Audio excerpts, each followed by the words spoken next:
السلام عليكم ومرحبا بكم معايا في قناة دنيا الشانيل. اللي مازال ما اشتركش معايا في القناة يضغط على زر الاشتراك ويدير لايك ويفعل الجرس باش يبقى يوصلو كل جديد ديالي. الفيديو ديال اليوم هو عبارة عن كيكة تتجي رائعة ولذيذة وهشة، محشوة بكريمة الحامض. مكونات ديالها بسيطة جدا، والأهم أنها تجي مميزة. بلا ما نطول عليكم نمشيو للمقادير على بركة الله. المقادير اللي غنحتاجو للكريمه ديالنا، عندي هنايا 120 غرام ديال السكر، يعني بكاس العنبه معامر. وعندي هنايا 5 معالق من كريم باتيسير، اللي بغى يدير نشا من الذره يديرها.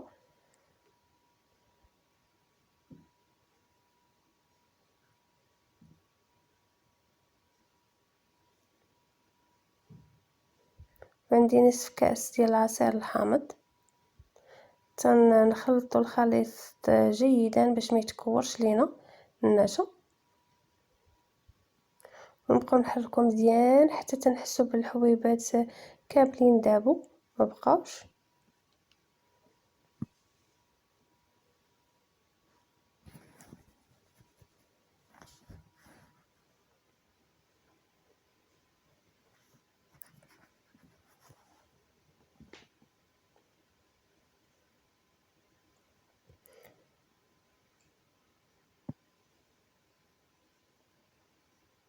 دابا تنضيف قشور حامضه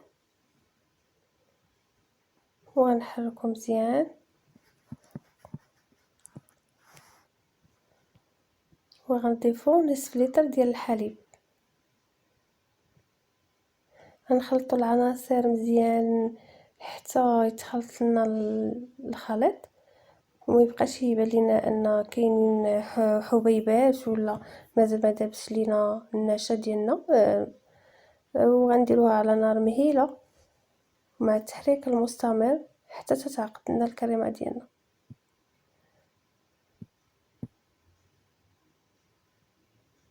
هانتوما شوفوا، ها هو الشكل ديال الكريمه كيفاش تيكون.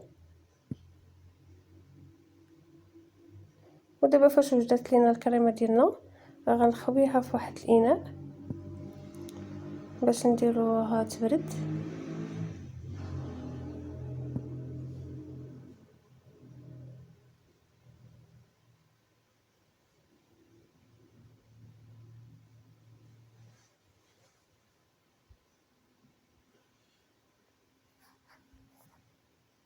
وغنغطيها ببلاستيك الغذائي باش ما دير ليناش القشره من الفوق. غنحاول نهبطو عليها مزيان وعاد ندخلها للثلاجه باش تبرد. دابا غنمشيو للكيك ديالنا. عندي هنا 4 ديال البيضات،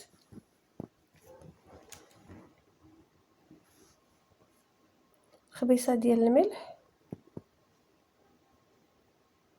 كاس ديال السكر، وعندي بشور حامضه. غنخلطو الكل جيدا حتى تيطلع لينا البيض ويرجع على شكل كريمي. عاد تنضيفو باقي العناصر.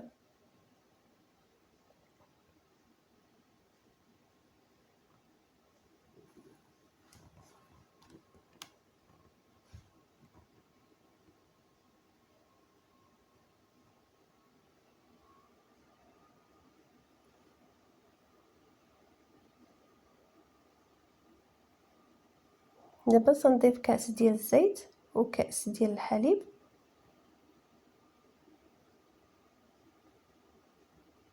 من بعد غنزيد عليهم 2 كيسان ديال الدقيق، الدقيق ديال العنبه.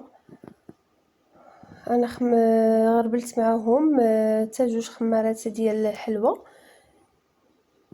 وغنبقى نخلط الكل بالباطو.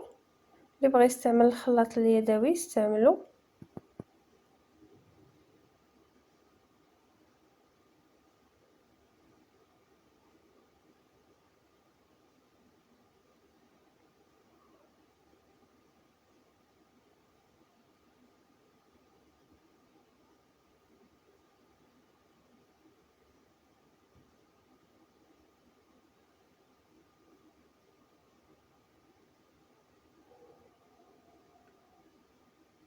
دابا غنقسم الخليط الى نصفين، اللي عنده الميزان يعبر بالميزان، واللي ما عندوش يستعمل هكا زلايف ياخذ بهم عبار متقايس باش يجونا الطبقات ديالنا قد قد.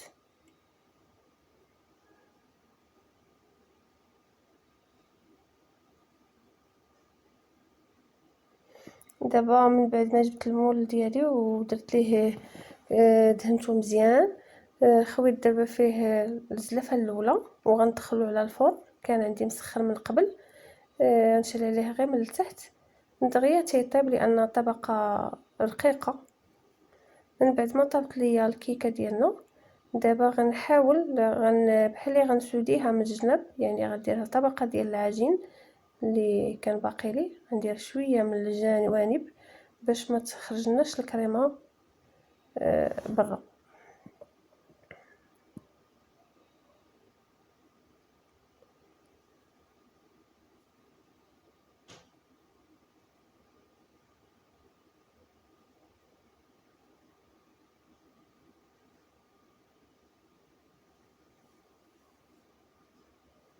اللي عنده مول صغير من هذا يديرو تيجي احسن، تجي الكيكه طالعه اكثر. انا ما عنديش، استعملت هذا المول هذا.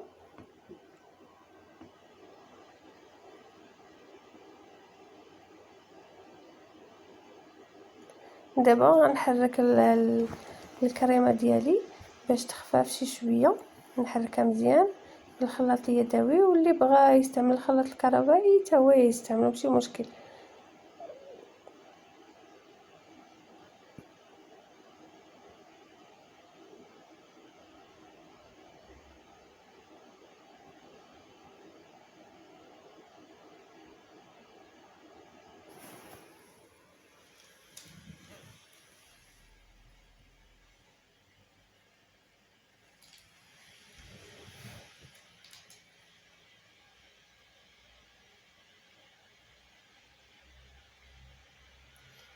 دابا غنخوي الكريمه ديالي في الكيك، وغنحاول نديرها غير في الوسط ما نخرجهاش للجوانب.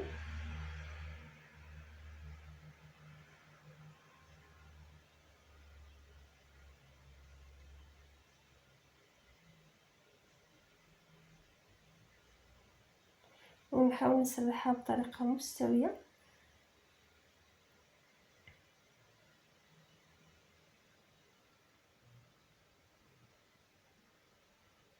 بلا ما نوصل الجوانب اللي قصت بالعجين.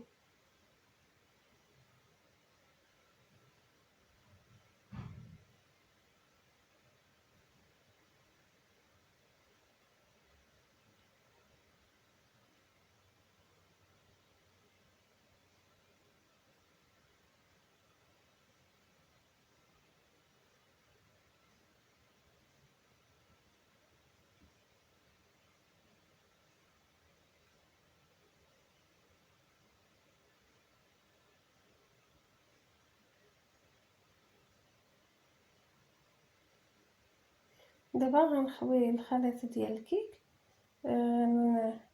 نحاول نخويه على الجوانب كامله ونغطي الكيكه ديالنا كامله.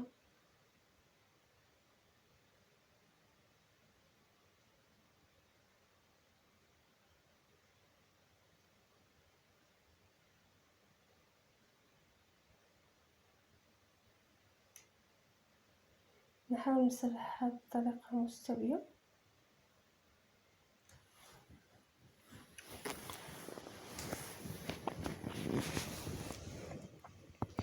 غنبقى نسرحها هكا مزيان، وغنزينها برقائق ديال اللوز ولا اللوز ايفيلي ولا كاوكاو ايفيلي. انا كان عندي هنايا كاوكاو ايفيلي درتو، تبقى تزيد على حسب الرغبه.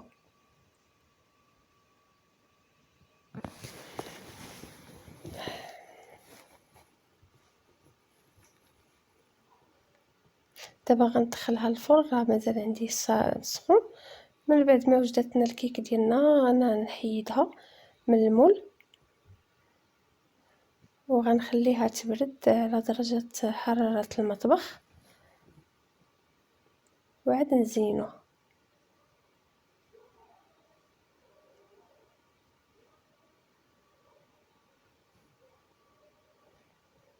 دابا غنزين الكيكه ديالي بواحد شويه ديال السكر كلاصي، غير شويه.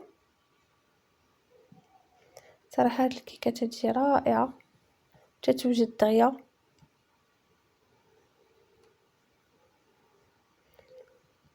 والى هنا نكون وصلنا نهايه الفيديو ديالي. نتمنى تعجبكم هاد الكيكه، وبغيتكم تجربوها وتردوا عليا الخبر كيفاش جاتكم في لي كومونتير.